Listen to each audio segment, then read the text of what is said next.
Hello mama ko ni Burden may emosyon yan. Mag-ask lang po ako ng mga questions regarding imong pagkakaaram tungkol kan Dr. Jose Rizal.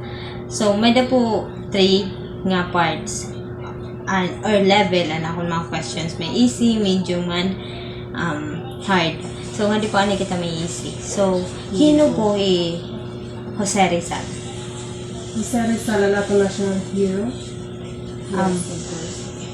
Kakano po, maram ka po ba kung kakano hiya ginpanganak nan kun ngayon niya ginpanganak? Yung anak hiya hadton June 19. Kada ko ano man year. Tapos sa Kalambalaguna dito na. So, namatay naman po iya. So, tingin, maram ka po ba kung kakanongan ko ni diin niya namatay?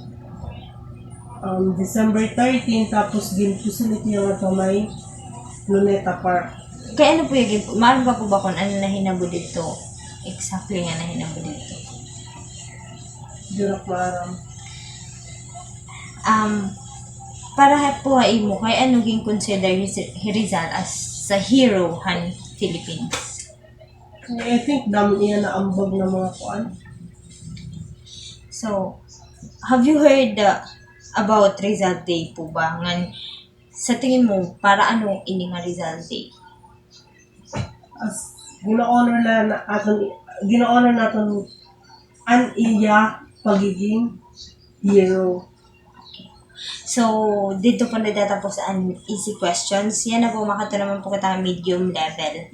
So, una po is, maram ka po ba kung anong gin-studyhan ni Rizal haton college siya? Kuan, Dr. Hamata? Okay.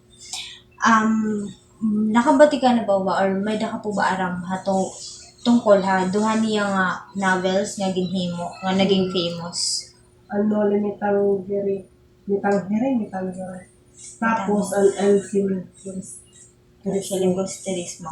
So, sa tingin mo po, paano po nakabulag si Rizal parang mag-fight para freedom ng mga Filipinos?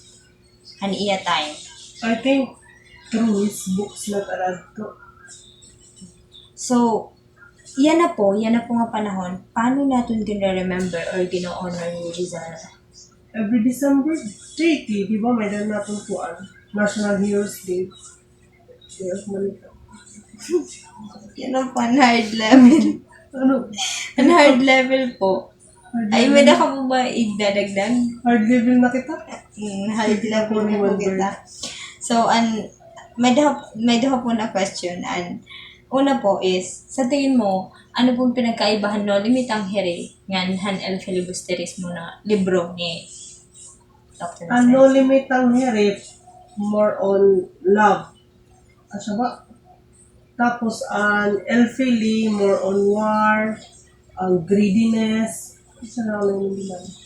And last po na question is, do you think Rizal's ideas still matter pag hayana ng mga panahon? Yes. Kaya ano po? Ano po matter? Kaya na-adapt pa man natin especially, di ba, tutok pa man yan ang history of Rizal. So, may iba na pa na na-adapt lagi hapon natin. So, amo pa mga questions. Damo po nga salamat.